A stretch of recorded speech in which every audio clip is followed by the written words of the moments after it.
the person who won second place, XIONG, meaning that Angel Lor is this year's first place singing competition winner.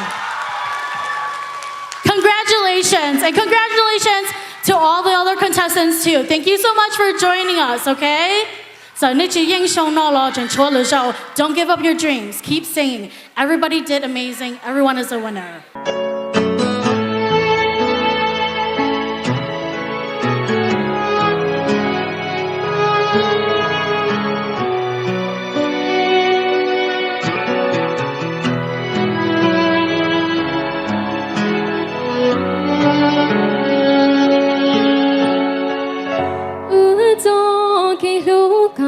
Chỉ không thao tao mua phao tua khó cho hao vì này thằng đại thì nè mua trong nào chia bùa tu địa sĩ tu nên cù lu nhỏ có nhỏ trâu vì này